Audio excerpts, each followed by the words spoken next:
Bugün pazardayız. Ancak bu kez sebze ve meyve fiyatlarından çok son zamanlarda etkili olan soğuk havanın pazarcı esnafına yaşattığı zorlukları ekrana taşıyacağız. Özellikle sabahın erken saatlerinde kurulan tezgahlarda esnaf bir yandan müşterileriyle ilgilenirken diğer taraftan ise don tehlikesine karşı ürünlerini korumaya çalışıyor. Gel buraya. Abi 25. Eyvallah abi, çok sağ olasın.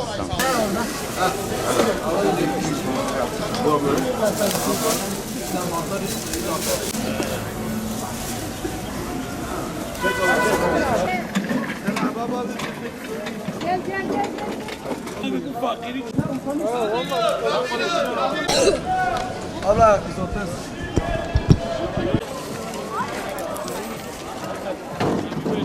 Valla bizim de kişi abi 10 buçuk. Peki bu kışın zor olmuyor mu böyle? Hava yani Çin sıkı giyinik, arkada ateş yakıyoruz, o kadar şey değil yani. Hala abi bizimki haftalıktır. Kaba atıyoruz misal, tonajla atıyoruz, bittiği zaman yine gidiyoruz. Vallahi sen benim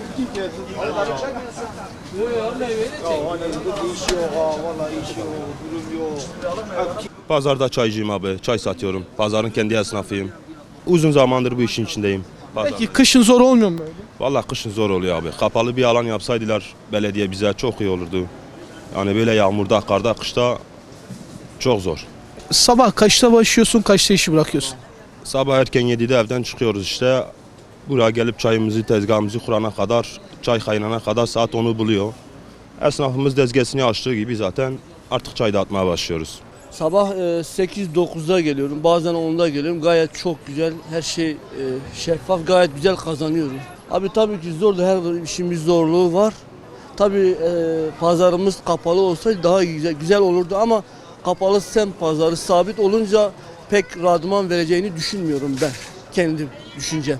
Salkım var, çeri var, salatalık var, biber var. Vallahi abi biz pazarcı esnaflar olarak kışı ayrı zahmet, yazı ayrı zahmet çekiyoruz. Şu anda mesela eşya alıyoruz abi, bozulma riski var gece pikapta. Bunları muhafaza ediyoruz. Ayıptır söylemesi evdeki battaniye getiriyoruz, bu eşyanın üstüne atıyoruz sırf don tutmasın diye. Eşya pahalı olduğu için muhafaza etmek zorundayız. Gecenin köründe kalkıyoruz, hala gidiyoruz abi. Kimi zaman ateş yakıyoruz, bu siyah sepetler var yakıyoruz. O zehri hepsini yutuyoruz, o dumanı yutuyoruz. Akşam eve gidiyoruz, göz altlarımız hepsi simsiyah. Öyle var abi, bir şekilde ısıtmaya çalışıyoruz kendimizi. Ya peki alternatif olarak kapalı pazar olsa nasıl olur? Sizin için olur mu? Pazar abi süper olur. Zaten bence bir Diyarbakır'da bir açık pazar var. Çünkü ben Batı'ya da çok gittim.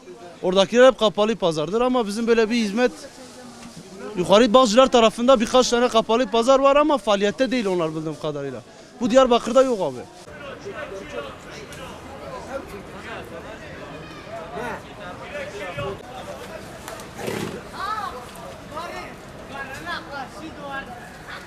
Sabahtan gelip akşama 6'dan 6'ya kadar buradan böyle bekliyorum. Niye? Ne satıyorsun peki? Yaşlılık. Peki zor olmuyor mu amca kışın? Zor olduğunu görüyorsunuz. Ben ne diyeyim artık? Zor. Bu tenekeyi gör ondan sonra söyle. Sabahtan akşama kadar bu tenekenin yanında bekliyoruz. Sadece temizliyorum onları.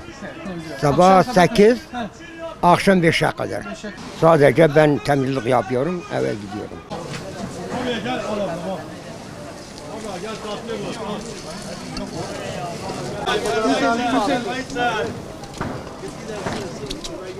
Pazarın zorlukları valla sabah 6'da uyanıyoruz. Geliyoruz tezgahımızın başına, işimize gücümüze bakıyoruz.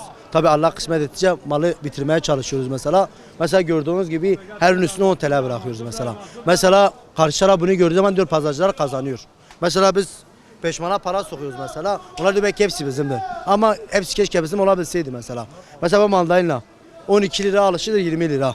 Mesela elemanlar 2-3 tane var mesela. 1,5, 2 milyar, 3 milyar yoğumiye alıyor mesela. Havalar soğuk. Ne yapıyorsun? Ne ediyorsun bu soğuk? Soğuk oluyor mesela, eşya kalıyor mesela, mahvoluyor. Mesela yağmur da dediği zaman mahvoluyor. Biz ne yapıyoruz? Ateş o şekilde zamanı sürdürmeye çalışıyoruz.